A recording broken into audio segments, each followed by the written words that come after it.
Justitia enim Dei, pois a justiça de Deus é revelada de fé em fé.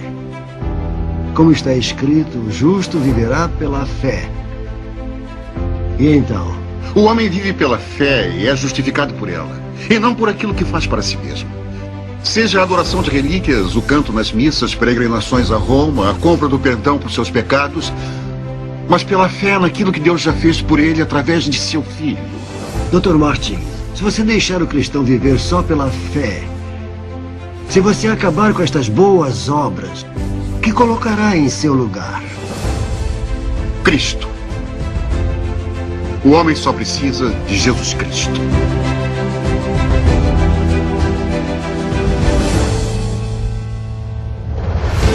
31 de outubro de 1517. Martinho Lutero afixa suas 95 teses na porta do castelo de Wittenberg.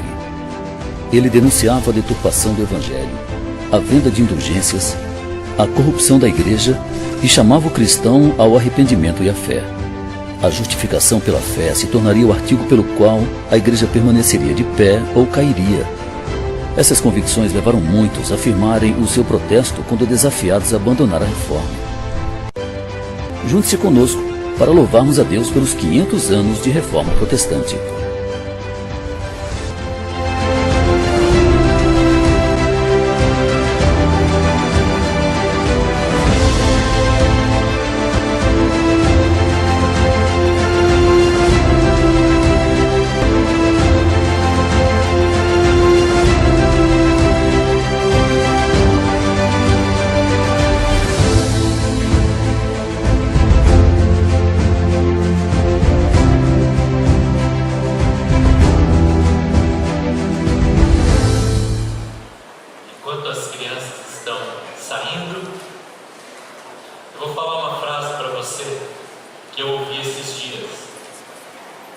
Tradicionalismo, escute bem isso, é interessante. Tradicionalismo é uma fé morta que um dia pertenceu aos vivos.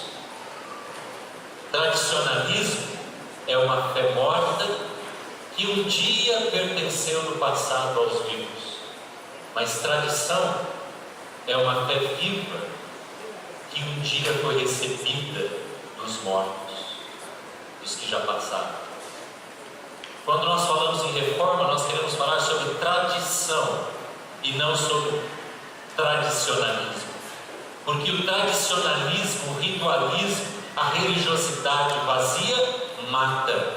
Mas uma fé alicerçada na tradição da palavra de Deus torna a nossa fé viva e a sua fé e a nossa esperança viva.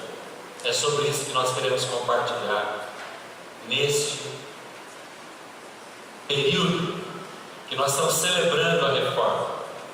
E nós estamos, como vimos nesse vídeo há pouco, iniciando hoje uma série que nós estamos chamando de 5 solas. Esta palavra solas vem do latim, que é a palavra cuja tradução melhor seria os 5 sós, ou somente.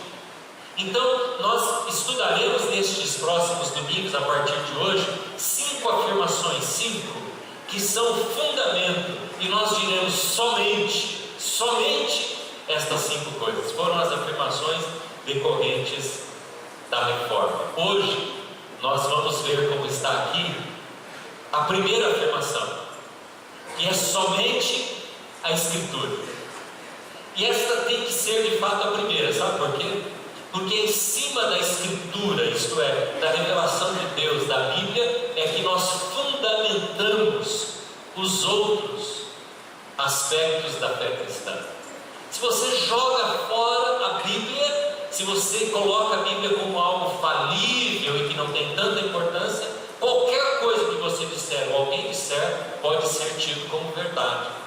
Porque é a bibliologia, é o estudo da Bíblia que é o fundamento de todas as afirmações que se faz sobre Deus, sobre a salvação, sobre o Evangelho, sobre a própria palavra de Deus. Então, em qualquer lugar do mundo, se você for numa igreja e perguntar o que são 5 solas, a pessoa vai dizer, se ela conhece um pouquinho da história da igreja, são aquelas afirmações decorrentes da reforma. E a primeira delas é sola escritura. São essas frases em latim que nós estamos traduzindo aqui, somente a escritura. Somente a escritura. Essa é a primeira declaração decorrente daquele que foi, na verdade, um movimento. Eu me sinto hoje um pouquinho como funil, sabe? Quando você tem que pôr um monte de coisa no funil e tem que apertar para passar ali. Eu tenho tanta coisa para compartilhar sobre esta declaração e eu espero que Deus me dê sabedoria e dê a você um coração aberto também, amém? Eu quero falar um pouquinho deste movimento chamado Reforma, para depois entrar propriamente nesta sola escritura, ou somente a escritura. A Reforma, nós vimos agora no vídeo 31 de dezembro, ela não foi um evento, ela foi um movimento do Espírito de Deus.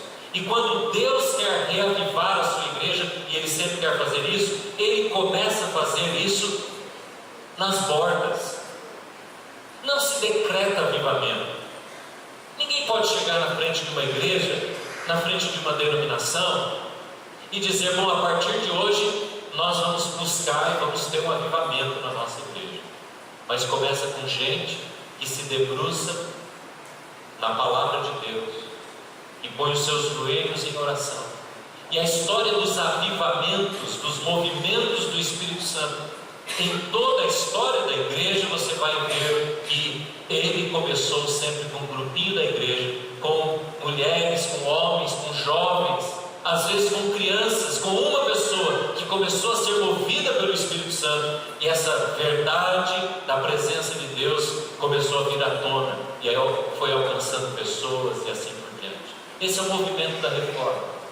Na verdade, a reforma, ela precisa ser entendida dentro dessa história que tem o seu centro, dia 31 de outubro de 1517, nós vamos comemorar 500 anos daqui a alguns dias, mas ela, na verdade, começa muito tempo antes.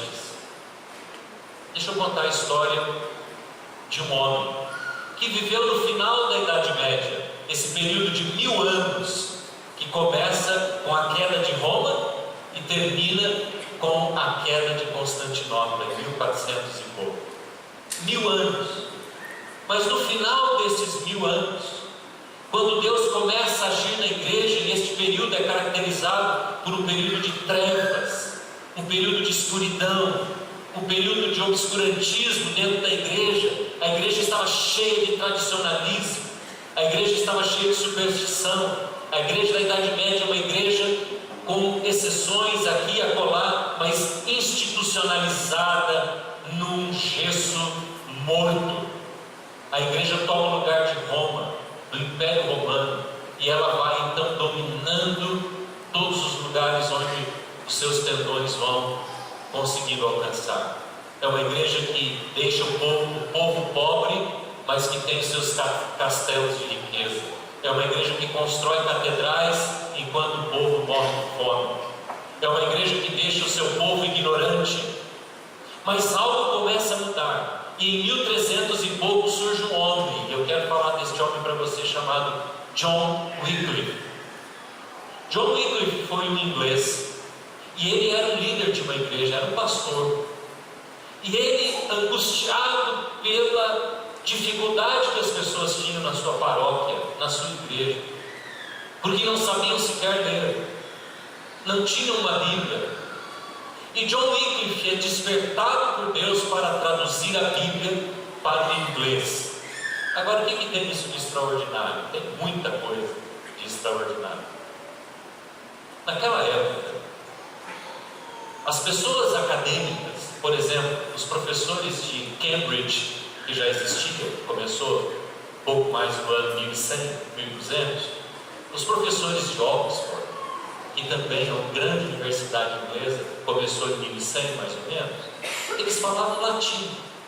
Todas as pessoas acadêmicas, conhecedoras, estudiosas, que tinham a possibilidade de estudar, falavam latim. Os comerciantes, os reis, os nobres, falavam na Inglaterra o francês. O francês possibilitava as negociações, o comércio via canal da Mancha. Mas o povo, o camponês, o aldeirão, o povo simples, falava inglês.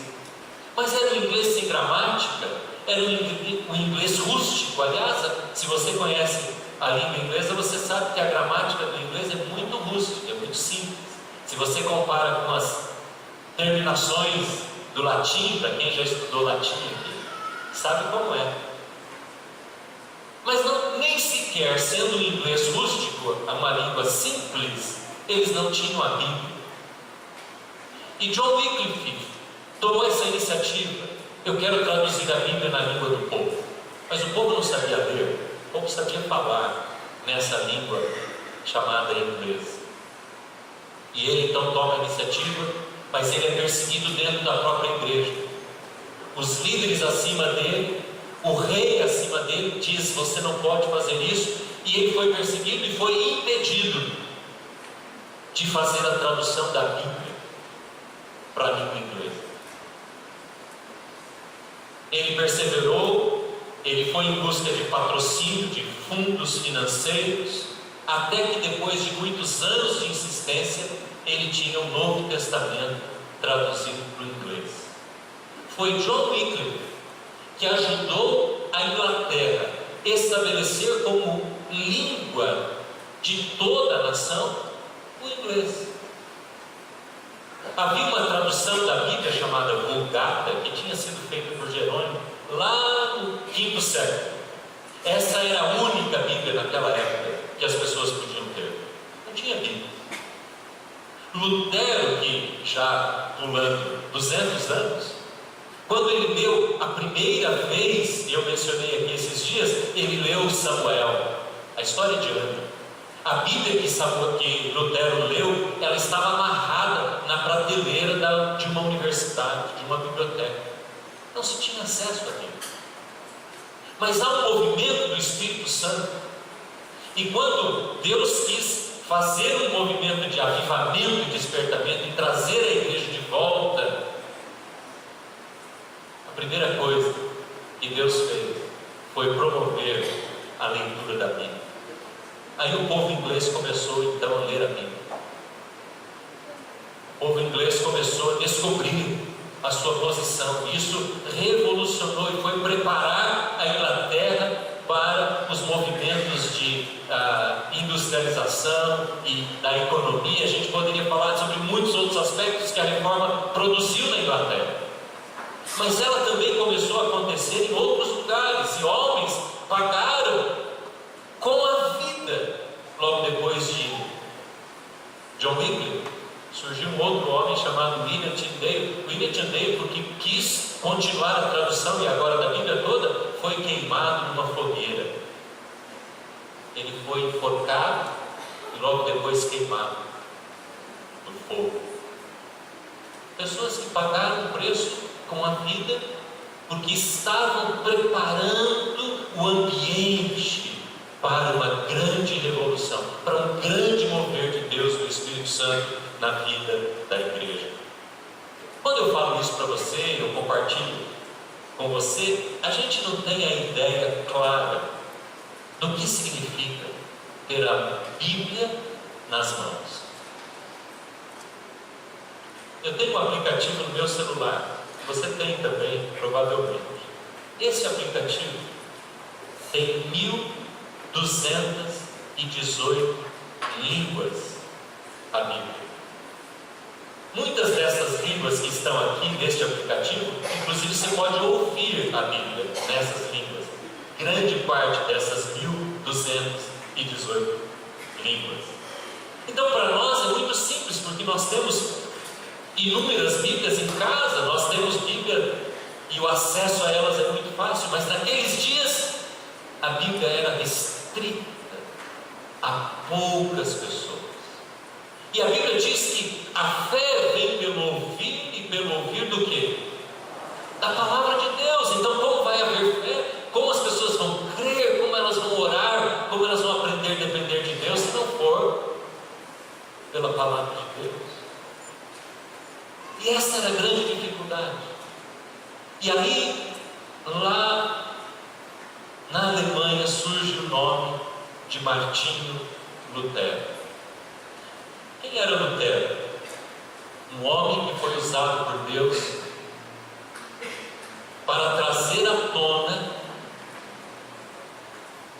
as podridões, as dificuldades, os problemas da igreja.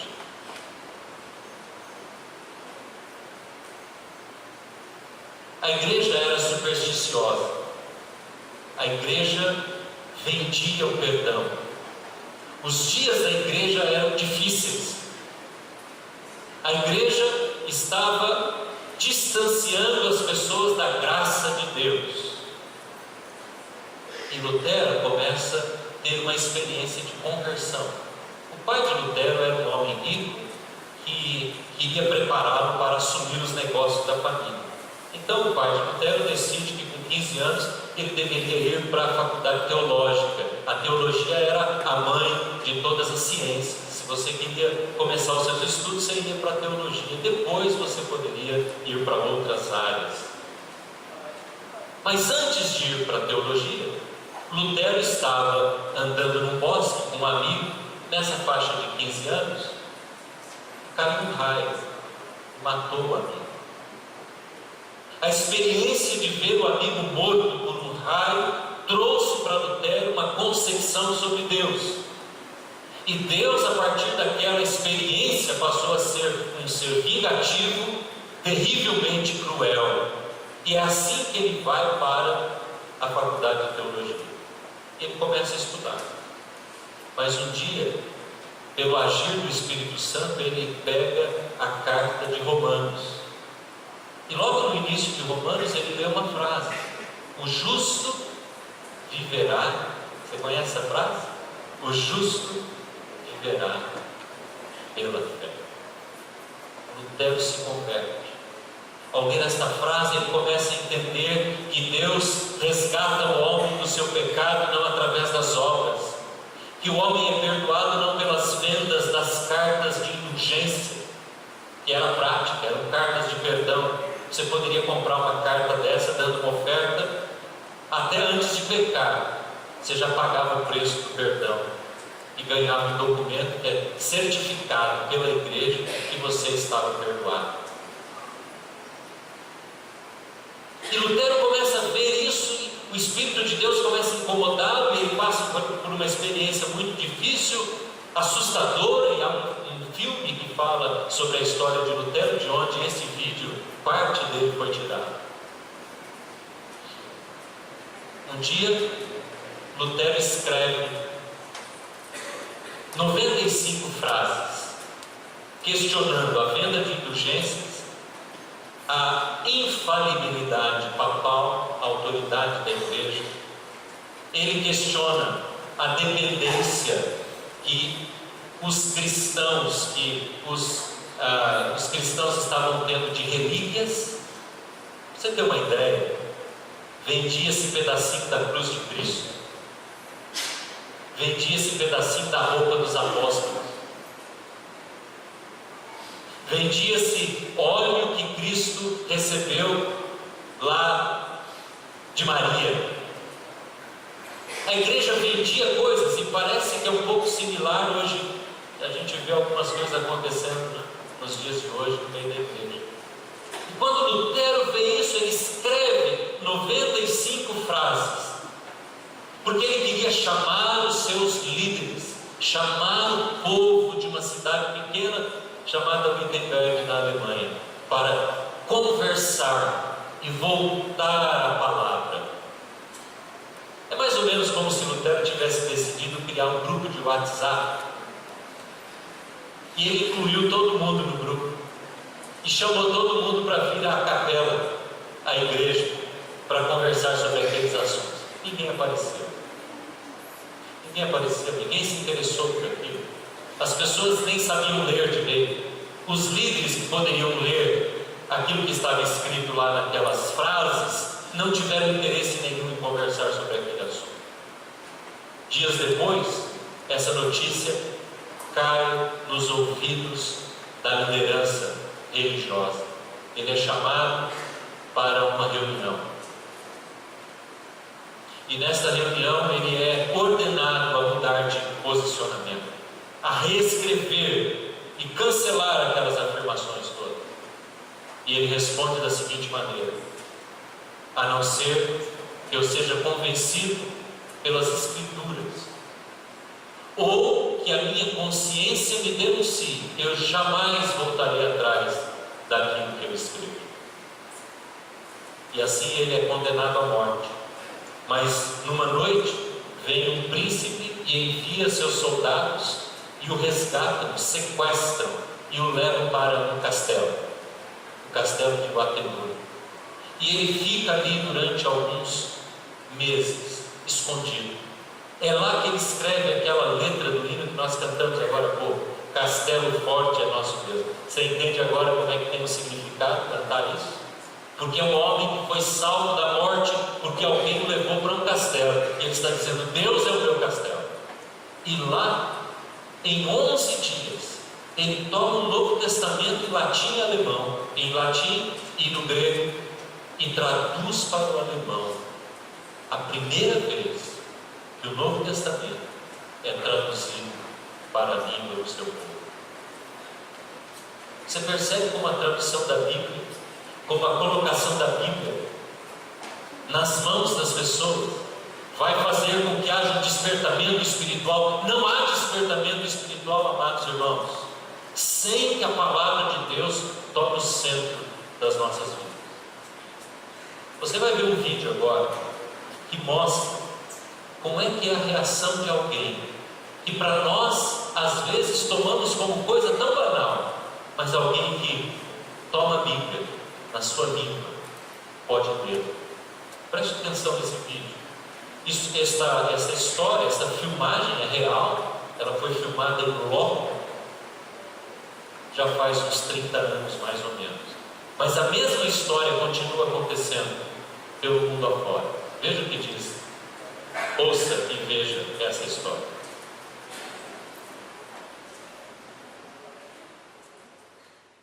Traffic advisory Mike Alpha Delta from Sintani to Corupa, now crossing the ridge just above Sela, maintaining 12000. There'll be a big party when we land. They'll be dancing and singing, and it'll be pretty amazing.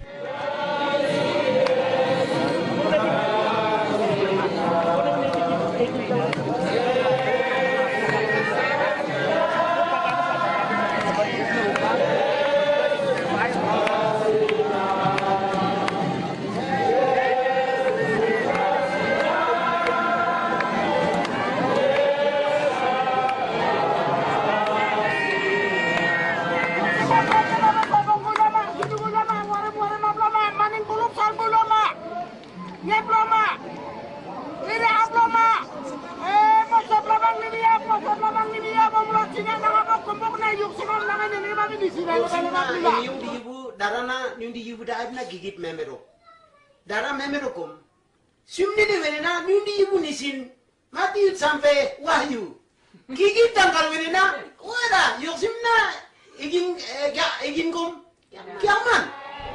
Light follow Mike Alpha Delta landing Corupa.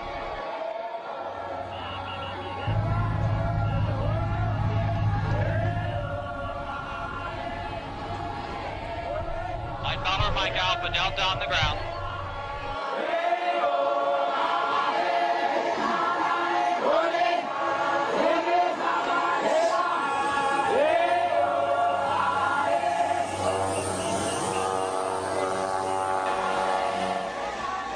The one pastor had said, it says in the Gospel of John that in the beginning was the Word, and the Word was with God, and the Word was God. And Jesus is that Word, and Jesus is coming, and we need to be there to meet Him.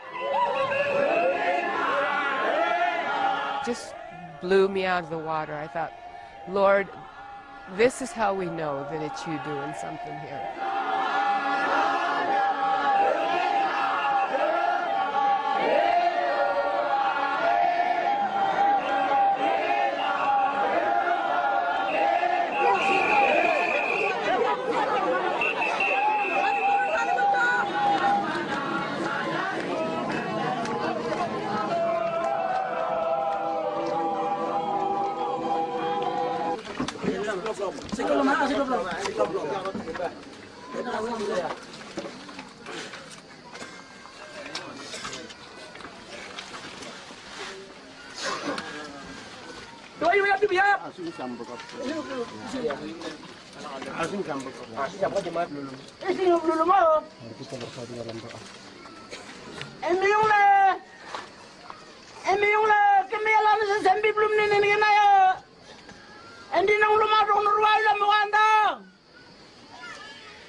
Você pode ver a continuidade dessa história na internet. Isso acontece o tempo todo. Eu tive a oportunidade pessoalmente de entregar uma Bíblia, um Novo Testamento em árabe.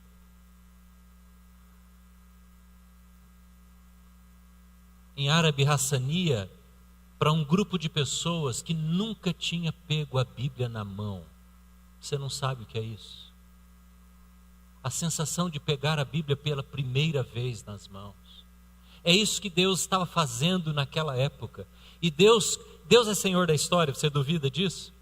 Deus tinha preparado Gutenberg, um alemão que descobriu como imprimir textos. 80 anos antes de Lutero, Gutenberg começa a imprimir, e o primeiro livro a ser impresso e distribuído em massa é aquela tradução feita por Lutero. O que valia naquela época não era a Bíblia. O que valia eram as tradições supersticiosas que a igreja trazia. E Lutero nunca desejou dividir a igreja, como depois aconteceu entre a igreja romana e a igreja protestante. Lutero queria chamar a igreja de volta para a palavra de Deus, mas a história vai continuando e a Bíblia vai ganhando força na vida de Lutero, de outros reformadores. Homens e mulheres vão à Alemanha, estudam com Lutero, espalham por toda a Europa essas boas novas do Evangelho, inclusive chegando ao Brasil. Somente a Escritura. Agora eu não estou aqui para falar para você, para nós todos, apenas sobre a história. Eu estou falando sobre a palavra de Deus e o valor que ela precisa ter nas nossas vidas. Então eu quero trazer agora 3 afirmações que a Bíblia faz sobre ela mesma.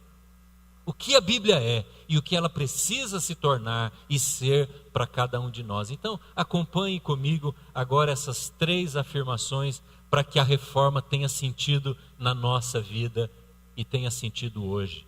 A Bíblia diz sobre si mesma 3 afirmações. Muitas outras, mas eu quero trazer apenas 3. Em primeiro lugar, a Bíblia diz que ela é inspirada por Deus.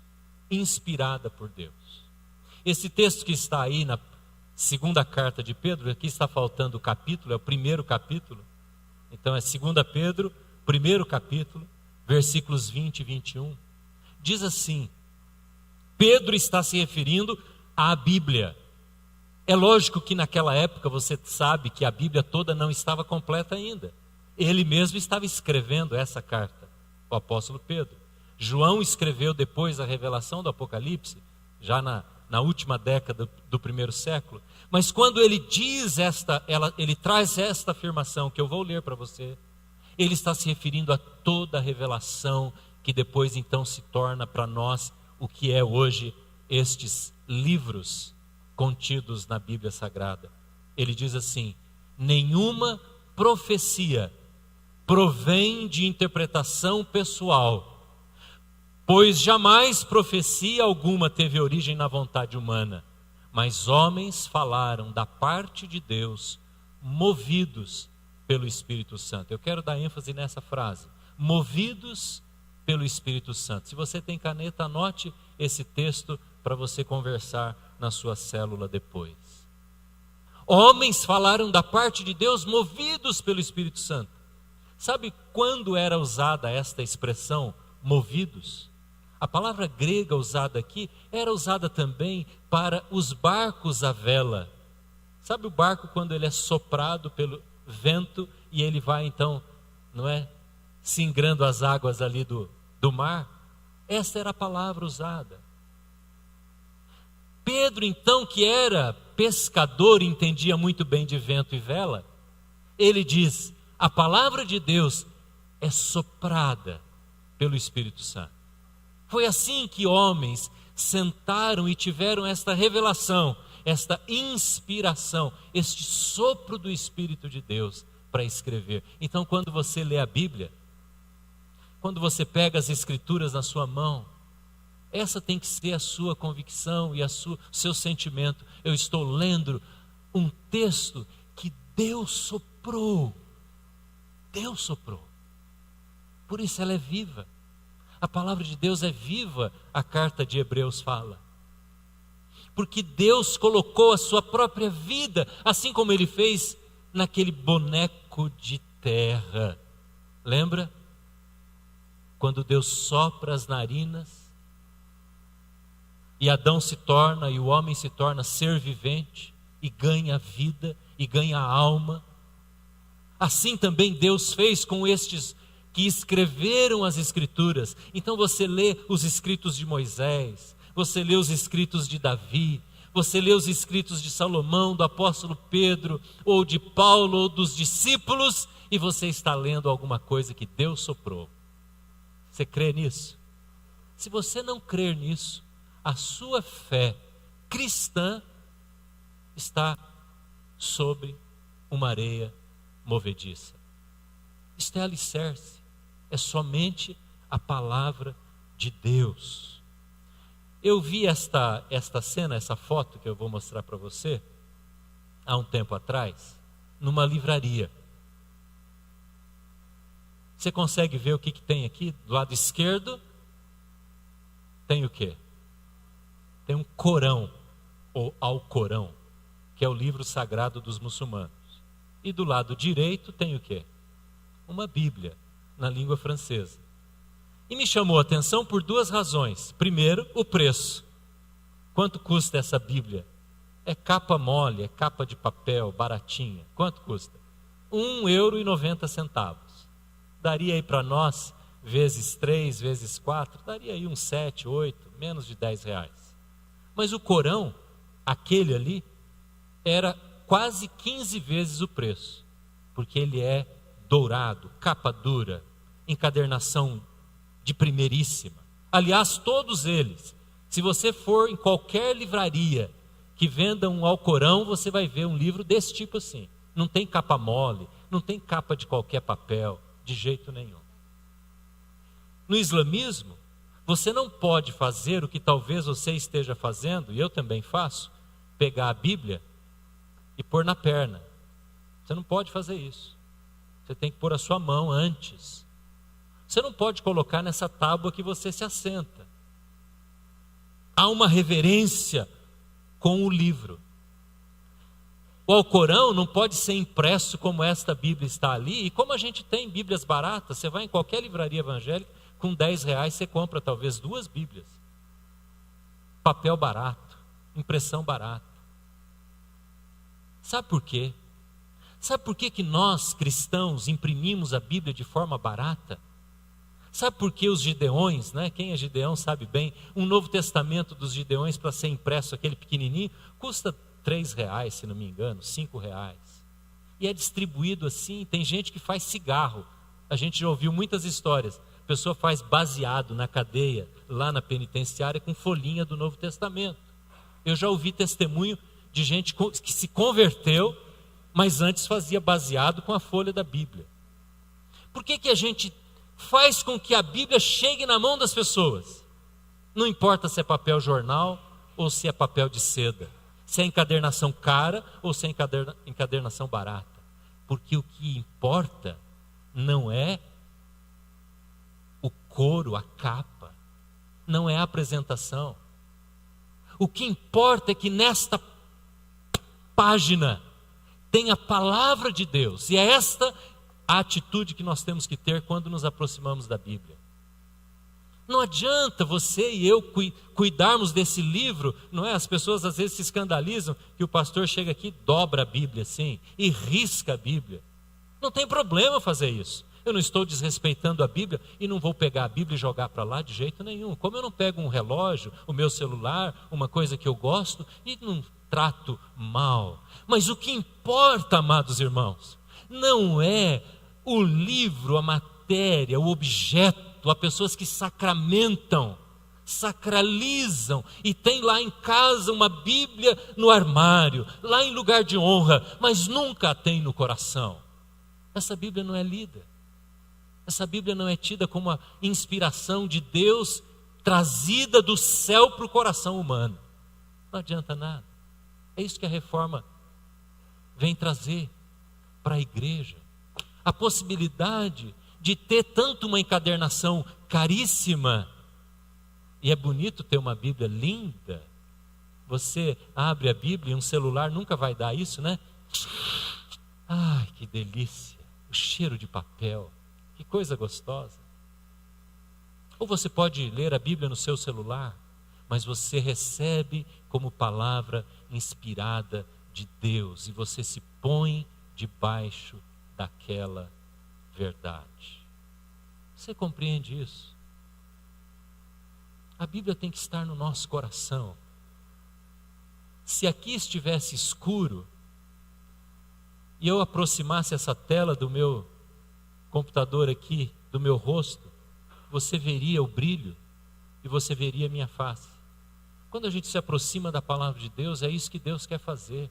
Ele quer iluminar, Ele quer trazer luz para as nossas vidas. Você crê nisso e deseja isso? A Bíblia é inspirada por Deus. A segunda declaração que a Bíblia faz de si mesma não é apenas que ela é inspirada por Deus, mas ela é verdade de Deus. Você sabe o que está escrito em João 17? Esta é a oração de Jesus. Jesus está fazendo uma oração e orando pelos seus discípulos. E ele diz assim: santifica-os na verdade. A tua palavra é a verdade. Se você não crê que a palavra de Deus é a verdade para o ser humano, para a sociedade, é a verdade de Deus. Deus se revela na Bíblia. E Ele, tudo o que Ele quis fazer conhecido está na Bíblia. Está na Bíblia. Sabe o que a Bíblia... Sabe o que acontece com a Bíblia? Você já viu, ou já leu, ou já ouviu alguém criticar a Bíblia? As pessoas chegam para a Bíblia, sobre a Bíblia e falam assim: a Bíblia é um livro ultrapassado, é um livro de história, é um livro que serviu lá na Idade Média, hoje não serve mais. Por quê? Porque a Bíblia tem um monte de erros, tem um monte de absurdos. Então a pessoa diz assim: você sabia que a Bíblia, ela diminui a mulher? Não sabia. A Bíblia diminui a mulher. A Bíblia diz que a mulher menstruada não podia nem ir no templo, que o homem não podia tocar numa mulher menstruada. A Bíblia diz que um homem não podia tocar num enterro, num morto, e depois ir no templo. A Bíblia diz que você não pode comer carne de porco. A Bíblia diz que você não pode fazer isso. A sua roupa não pode ser de algodão e de linho. Ou é de algodão ou é de linho. A gente não poderia estar usando quase nenhuma roupa, né? Poliéster, essa mistura que hoje tem dos fios. E a pessoa então vai pontuando coisas que para ela, na visão dela hoje, é um absurdo. Mas sabe por que as pessoas fazem isso? Por duas razões eu descobri. Eu estava pensando nisso. E eu cheguei à seguinte conclusão. Ou a pessoa é ignorante, eu não estou dizendo ignorante no sentido da academia, do conhecimento e do saber. Ela é ignorante com respeito à Bíblia. E ela não quer abrir o seu conhecimento para a Bíblia. Ou ela é mal intencionada, que seria pior. Só tem essas duas opções na minha percepção hoje. Ou ela é mal intencionada com relação à Bíblia e ela não quer se submeter à verdade de Deus, ou ela é ignorante e não sabe o que a Bíblia está dizendo.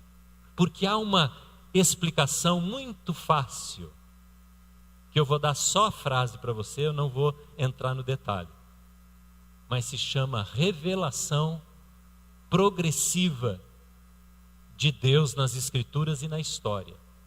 Revelação progressiva de Deus nas Escrituras e na história. Vou dar um exemplo, como é que isso acontece. Você mulher, vocês mulheres, queridas irmãs, você sabe quando que você adquiriu o direito de votar no Brasil? 1932. A sua avó provavelmente não pôde votar antes de 32. Talvez a sua mãe não votou antes de 32. Mas ninguém fica revoltado com a sociedade brasileira, ou nos Estados Unidos, que foi em 1919, porque nós entendemos que há um processo de entendimento, de revelação da verdade, da igualdade, na história de uma sociedade. Mas nós não somos, ou muitas pessoas não são capazes de aplicar o mesmo princípio óbvio, claro e fácil para a Bíblia. E aí critica, despreza e diz que a Bíblia é incompetente para dirigir a minha vida. Mas a razão, na verdade, é porque a pessoa não quer submeter, e esta é a grande ameaça, entre aspas, não quer submeter a vida à verdade das Escrituras. Nós todos ficamos chocados, se você acompanhou a mídia aí essa semana, com aquela história daquela exposição em Porto Alegre. Você acompanhou isso? Promovida por um banco? Você ouviu falar? Nas redes sociais esse assunto foi abundante durante essa semana. E é verdade. Vários cristãos, várias organizações, várias igrejas, e nós também concordamos que aquilo foi um absurdo, com verba pública. Nós não queremos isso para os nossos filhos. Eu não quero que os meus filhos, os meus netos, os membros da nossa igreja visitem uma exposição de tão baixo nível como foi aquela em Porto Alegre. E eu vi tanta discussão. Mas a minha pergunta, eu quero ser mais direto, porque nós não somos de Porto Alegre. E a novela que você assiste? Não é tão perniciosa quanto aquela exposição que a gente só ouviu falar? E os filmes? E as piadas? E as brincadeiras? E as redes sociais? E os sites? A verdade de Deus é para todo o tempo todo. E nós precisamos receber esta orientação da palavra e dizermos, estamos dispostos a nos submetermos a essa verdade. Ou nós vamos brincar de fé cristã.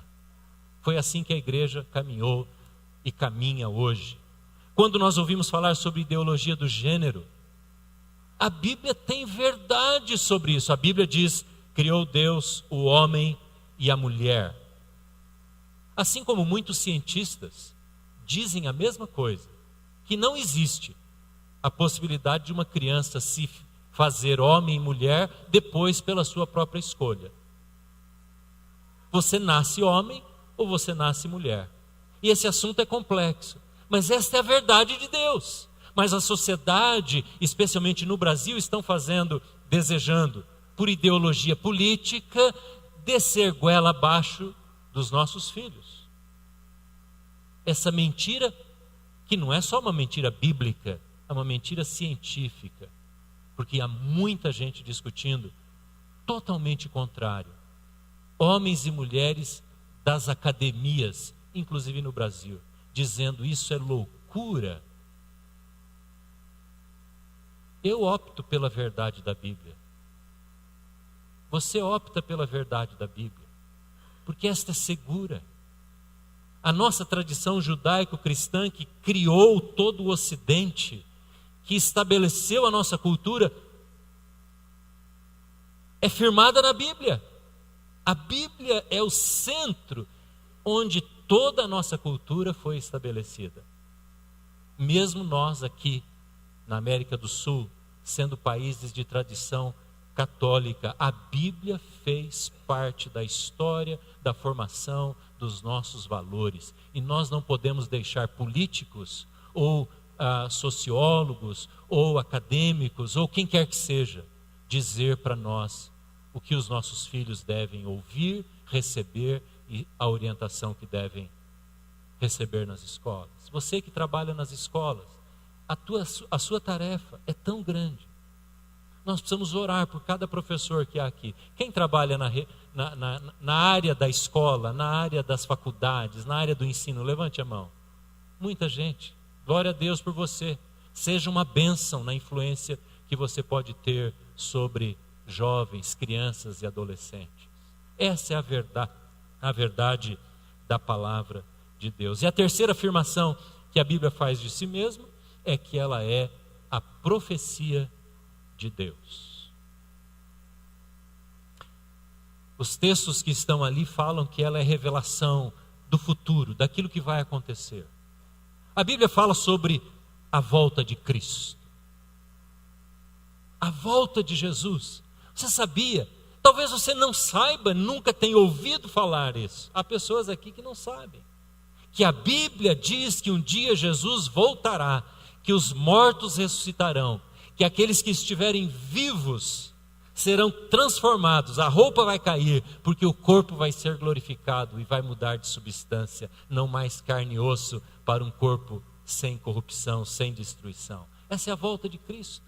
E a Bíblia é profecia de Deus, não aquela profecia que diz com quem você vai casar, se você deve trocar de carro ou não. Não é esta a profecia, mas é uma palavra que põe fogo no nosso coração. A Bíblia diz, Paulo falando sobre profecia, aquele que profetiza instrui, aquele que profetiza educa, aquele que profetiza inspira outras pessoas. Esse é o papel da Bíblia e de quem fala sobre a Bíblia. Quando você for abrir a Bíblia lá na sua casa, na sua célula, creia que Deus vai usá-la para falar ao coração das pessoas, porque ela é profecia de Deus, ela é palavra de Deus, e ela penetra no coração humano. Glória a Deus por isso. Ela é profecia de Deus para sondar o nosso coração. Ela é isso. Quer você queira, quer você não queira. A Bíblia tem sido bombardeada ao longo dos anos, até mesmo no meio das igrejas. O movimento de liberalismo nos seminários, nas faculdades teológicas, hoje em dia em tantas igrejas que tem por aí, que interpretam de forma tão errônea as Escrituras, mas ela continua sendo inspirada por Deus, a verdade de Deus e a profecia de Deus. E é isso que nós temos que mantê-la. É assim que nós temos que mantê-la em nosso coração. E para terminar, 3 afirmações, agora mais rápido, do que a Bíblia faz. Primeira afirmação, que a Bíblia mesmo faz, de si mesma ela dá direção. Ela dá direção. Esse texto diz: lâmpada para os meus pés é a tua palavra. Lâmpada para os meus pés.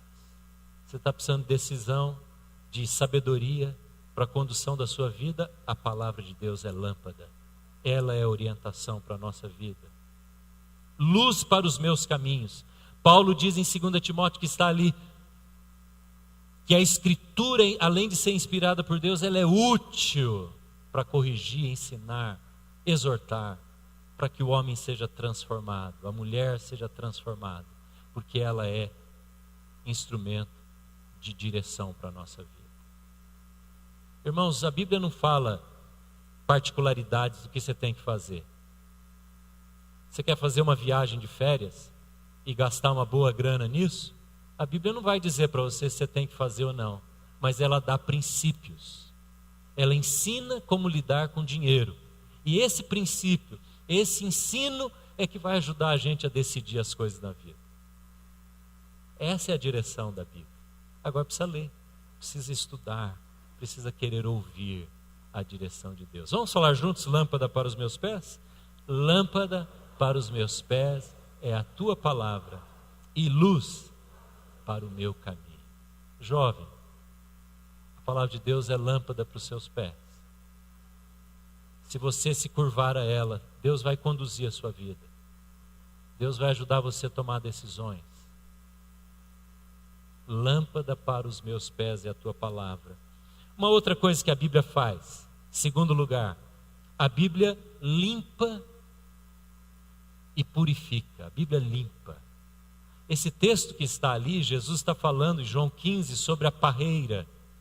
E ele diz que o Pai limpa para que produza muitos frutos. E ele limpa pela palavra. Efésios, o outro texto que está ali, capítulo 5, versículo 26, Paulo está falando sobre como Deus limpa a igreja, a sua noiva. Como ele limpa a sua noiva.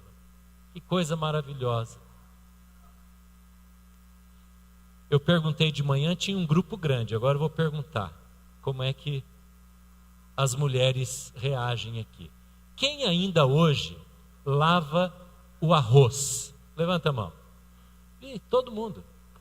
Eu achei que essa ilustração, essa pergunta ia ser coisa já passada, sabe, Paulo? Mas é comum, não é? Quantas vezes você lava o arroz? Várias vezes? Por que você lava várias vezes? Quanto mais você passa água por ele, mais ele vai ficando limpo, não é? Aquela água branca vai diminuindo, não é? Até ficar uma água mais transparente. Aí está pronto para ir para a panela. É assim? Bom, é assim que a minha avó fazia, né? Minha mãe fazia assim também. A Bíblia é assim conosco. Quanto mais você lê, mais ela vai limpando. Ela limpa a mente. Ela vai tirando e vai apontando a você o que você está pensando, que está comandando a sua vida, que Deus quer que você pare e limpe aquele pensamento. Ela vai limpando as suas emoções, seus sentimentos, seu sentir. Quando você lê o Salmo e você está em angústia, e você abre no Salmo 46, que diz: torre forte ao Senhor, socorro bem presente na hora da angústia, a Bíblia limpa o seu temor, o meu medo, a minha ansiedade. Ela vai limpando a gente. Agora, se você é daquelas pessoas que usa a Bíblia em gotinhas, você nunca vai ser limpo. Deixa eu perguntar para você, quando acende, lá no seu carro, acende a luz de reserva da gasolina, do combustível, o que você faz? Você corre para o posto, abastece. Mas você não vai pôr R$10, a não ser que você esteja muito duro naquele dia, né? Mas você vai pôr uma quantidade suficiente para pelo menos apagar a luzinha, não é isso? Às vezes com a Bíblia, a gente anda sempre na reserva, sempre. A gente vai recebendo aquelas dosezinhas bem pequenininhas, sabe aquela pessoa que recebe versículo bíblico no WhatsApp? Eu recebo todo dia. Você recebe? Alguém manda para mim. Eu leio, eu falo, que coisa boa é a Bíblia, não é? Mas não precisa mandar mais não, viu gente? Já tem o suficiente, tá bom? Se você manda, continua mandando. Mas se você não manda, não pega o meu WhatsApp para isso. Pode pegar para outra coisa. Isso é brincadeira. Mas se a sua Vida na Bíblia é só de versículo de WhatsApp, aqueles quadrinhos digitalizados, bonitinhos, de criancinha, falando um versículo bíblico todo dia, é querer lavar o seu arroz com uma dose de cafezinho assim, bem pequeno, de água. É querer encher o tanque que vai dar autonomia para o seu carro durante uma longa viagem com R$5. E a luzinha vai ficar acesa o tempo todo. Às vezes nós queremos lidar com a Bíblia assim. E vamos perdendo, irmãos, escute isso, já estamos terminando. Nós perdemos o entendimento da palavra de Deus. A gente está ficando superficial com a Bíblia. Assim como acontecia lá na Idade Média, há um estudo sobre os clérigos que dirigiam as igrejas. E diz que 70%, essa pesquisa antiga, 70% das pessoas que dirigiam as igrejas confundiam o Antigo com o Novo Testamento. Eu fiquei pensando, será que nós não estamos na mesma situação? As pessoas que têm acesso à Bíblia hoje não sabem distinguir entre Isaías e Mateus. Eu estou dando um exemplo, eu não estou dizendo que você tem que conhecer a Bíblia só aqui. De forma nenhuma. Mas a gente está se afastando da palavra de Deus, irmãos.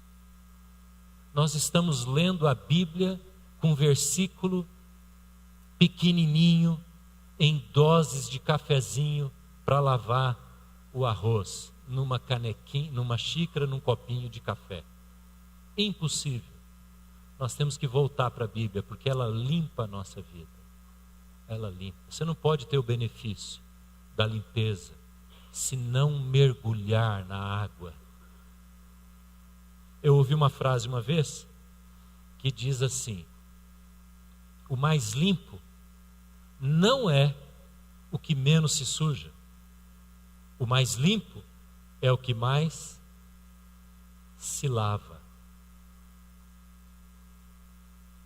Se o seu filho chegar para você, pai ou mãe, e disser assim: ah, mãe, hoje eu não quero tomar banho, né?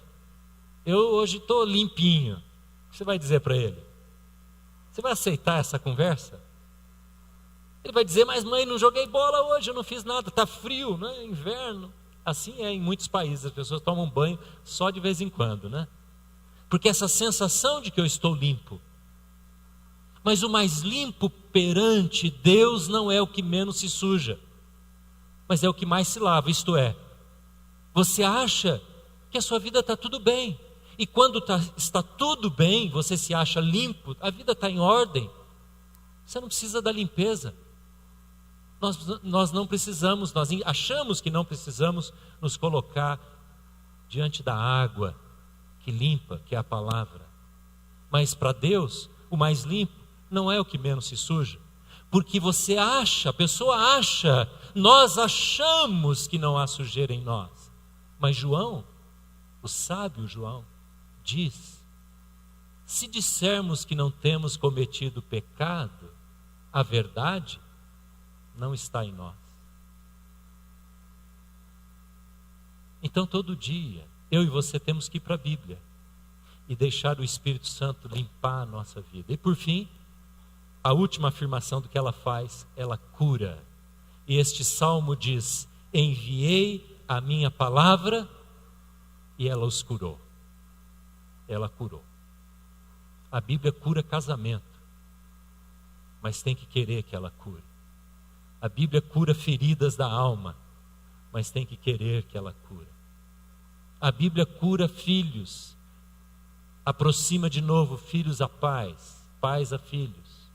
A Bíblia cura uma igreja, a Bíblia cura uma família, a Bíblia cura qualquer coisa, desde que a gente se aproxime dela e permita que ela, como fala em Hebreus, penetre o nosso coração, porque ela é como uma espada, diz Hebreus 4, como uma espada de 2 gumes, afiada de um lado e afiada de outro, que discerne, que aponta os nossos pensamentos. E é interessante esse texto de Hebreus, porque ele diz: ela penetra e separa a alma do espírito. O que está na sua alma, muitas vezes não é o que o espírito precisa e quer. E ela separa isso.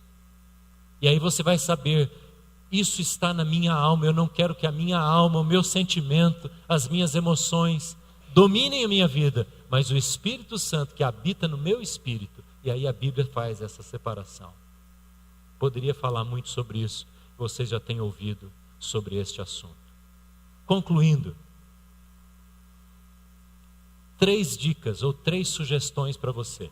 Primeiro, tempo de leitura e meditação da Bíblia. Nós precisamos voltar para a Bíblia, irmãos. Precisamos ler a Bíblia todo dia. Comece hoje. Escolha um trecho da Bíblia. Entre na leitura, no programa de leitura que nós estamos tendo aqui na igreja. Entre para encher o seu tanque e não viver na reserva. Memorização, em segundo lugar, da Bíblia. Memorize versículos. Sabe o que eu faço frequentemente? Eu coloco um versículo num papel e coloco no meu carro, lá no painel.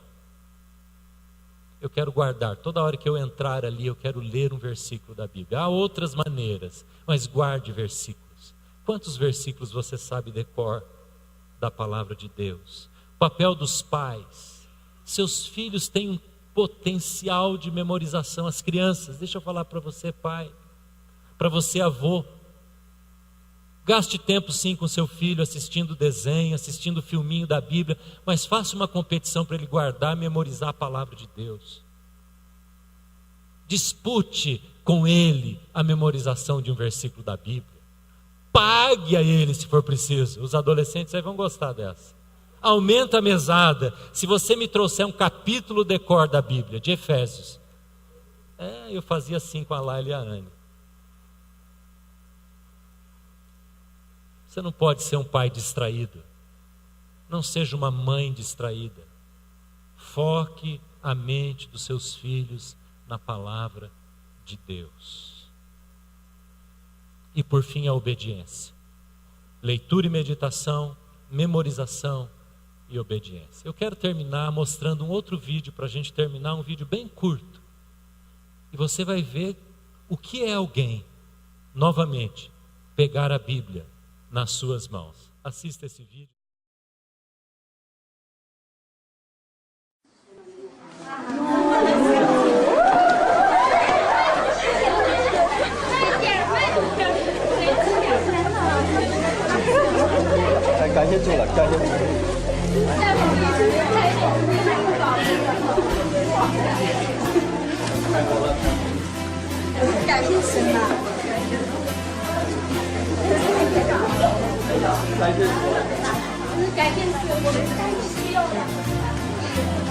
当我看到这本书，我就看到了那些帮助我们的基督徒，他们的血和力量。